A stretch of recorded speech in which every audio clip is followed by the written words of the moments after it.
সুপ্ৰভাত জনাইছোঁ সকলোৰে দিনটো সুন্দৰ হওক সুখৰ হওক তাকে কামনা কৰিছোঁ। আপোনালোক উঠিলেনে? মই উঠিলোঁ। আজি এটা কথা কওঁ ভাবিছোঁ। আমাৰ জীৱনটোত আমি সকলো পৰিস্থিতি আমি যুঁজো ন, সকলো পৰিস্থিতি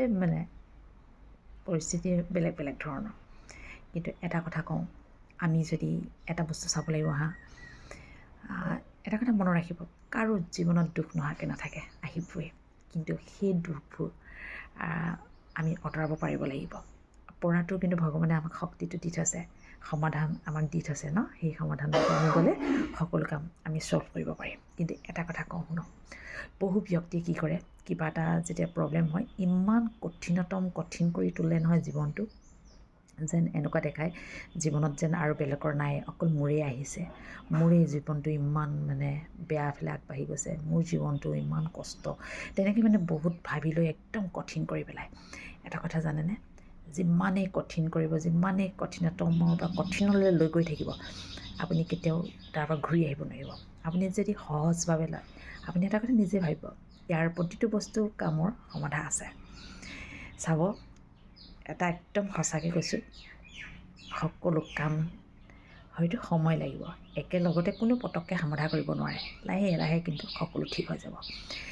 আৰু কিয় কৈছোঁ, ভগৱন্তই কৈ থৈছে যে মই সকলো সমাধাও তোমালোকক লগতেই দি পঠাইছোঁ। সকলো কষ্টৰ পৰা সুখলৈ অহাটো, দুখৰ পৰা সুখলৈ অহাটো, সকলোখিনি মই তোমালোকক দি থৈছোঁ, তোমালোকে এইখিনি কৰি যোৱা।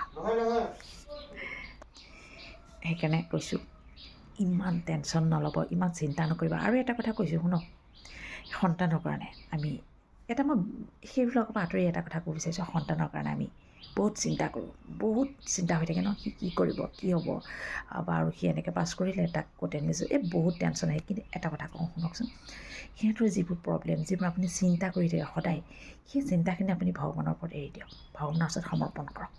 কেলৈ কৈছোঁ শুনক, ভগৱানে কৈ থৈছে, যদি তোমাৰ কিবা প্ৰব্লেম হৈছে, কিবা হৈছে, তুমি মোক দি দিয়া না, মই আছোঁ নহয়, মই ল'ম।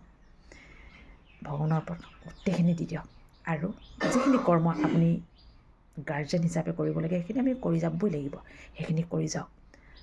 মাত্ৰ চিন্তা নকৰিব, সদায় পজিটিভ চিন্তা কৰক। পজিটিভ চিন্তাৰে কি হ'ব, সন্তানটো হওক বা আপোনাৰ নিজকো পজিটিভেৰে আগবঢ়াই লৈ যাব। যদিহে পজিটিভ চিন্তা কৰি আকৌ যদি আপুনি নিগেটিভ চিন্তা কৰি আছে, ভালটো চিন্তা কৰি আছে, আকৌ যদি ভাবে নাই এইটো নহ'ব নেকি, আকৌ যদি আপুনি নিগেটিভটো মনলৈ আনি আছে, তেতিয়া কিন্তু কেতিয়াও নহ'ব, পজিটিভ কেতিয়াও নহ'ব। সেইকাৰণে এটা কথা কৈছোঁ, ভগৱন্তই কৈ থৈছে, তুমি যিটো চিন্তা কৰা একদম সৎ চিন্তা কৰা, পজিটিভ চিন্তা কৰা, আৰু যিটো হ'ব একদম মনত নিজে ডাঠি লোৱা বুলি ভগৱন্তই কৈছে। সেইকাৰণে এটা কথা কওঁ শুনক, সকলো নিজেও সমৰ্পিত হওক আৰু সন্তানকো সমৰ্পিত হওক। আৰু এটা কথা কওঁ, জীৱনটো একদম কঠিনতম কৰি নুতুলিব, জীৱনটো একদম পাতলভাৱে লওকচোন, সাধাৰণভাৱে লওক, চাবচোন কিমান ধুনীয়াকৈ সুন্দৰকৈ জীৱনটো আগবঢ়াব পাৰিব। এইবিলাক আচলতে মই নিজে ট্ৰাই কৰোঁ। আৰু মই বহুত এটা কথা আপোনালোকক কওঁ, মই নিজে বহুত টেনশ্যন ল'ব নোৱাৰোঁ। যদি মই লওঁ ন, মোৰ টেমাটো এই মগজ নহয় ফাটি যাব। সেইকাৰণে এটা কথাই কৈছোঁ, নল'ব টেনশ্যন, একদম সহজভাৱে লওক, সাধাৰণভাৱে থাকক, ধুনীয়াকৈ থাকক। মনত বহুত কিবা ভৰাই গধুৰ, চাবচোন এটা বেগ যেনিবা আমি বহুত ডাঙৰ এসোপা পাথৰ ভৰাই আপুনি দাঙি লৈ যাব পাৰিবনে? নোৱাৰে। ঠিক তেনেদৰে মগজটো আমি গধুৰ কৰি নল'ব, মগজটো একদম সদায় পাতল কৰি ৰাখিব। চাব ধুনীয়াকৈ আগবাঢ়ি যাব পাৰিব। আকৌ এবাৰ কওঁ, আপোনালোকৰ দিনটো বহুত বেছি সুন্দৰ হওক তাকে কামনা কৰিছোঁ। নমস্কাৰ।